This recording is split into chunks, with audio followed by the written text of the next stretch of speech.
Good morning and happy Friday to you. May the Lord bless you immensely as you go and as you come in Jesus' name.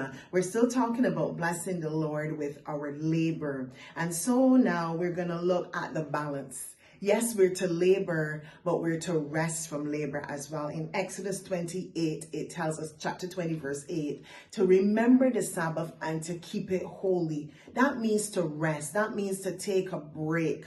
We're given weekends from work.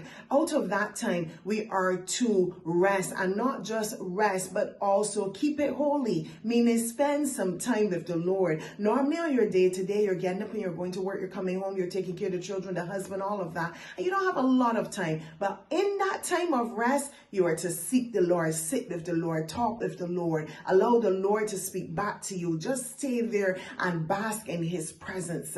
You are to have a Sabbath or day of rest and keep it holy. Focus it on God. In Matthew chapter 11, verse 28, it tells us, "Come to me, all you who are weary and burdened, and I will give you rest." Sometimes as we're laboring, it is heavy and it's burdensome. Ever since sin came into the world, it became that way for us.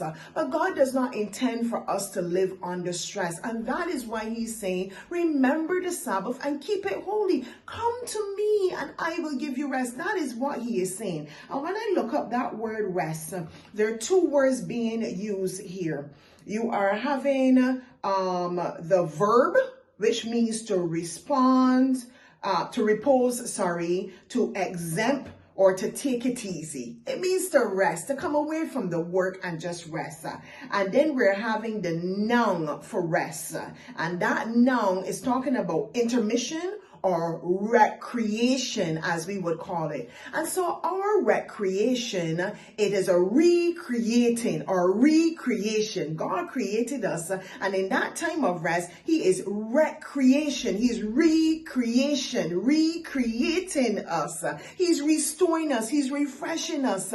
He is now pouring into us again, so that now when we go back out to labor, we are able to do so excellently. We can hear his voice clearly. We're not stressed out and we're not tired and worried about problems. And so he's saying to come to me and I will give you rest. So it means that our rest time cannot be binge watching action movies with a lot of curse words all the time. It cannot be out partying and fetting and just running here everywhere. It has to be a time of rest in the presence of the Lord, just relaxing and listening to him and hearing him so he can restore our souls and prepare us again for work and those challenges that we are experiencing as we labor. So he called us to labor, but there's a balance. We are to rest. Remember the Sabbath. Keep it holy. Come to the Lord. You are weary, you're burdened, you're worried, you're stressed out. Come to the Lord and he will give you that recreation. He will recreate you, refresh you, restore you, renew you, and prepare you again to bless him with your labor. He does not intend for us to be burdened at all. He enjoys the blessing of our labor, and we are to enjoy it as well. Have yourself a wonderful weekend. God bless you.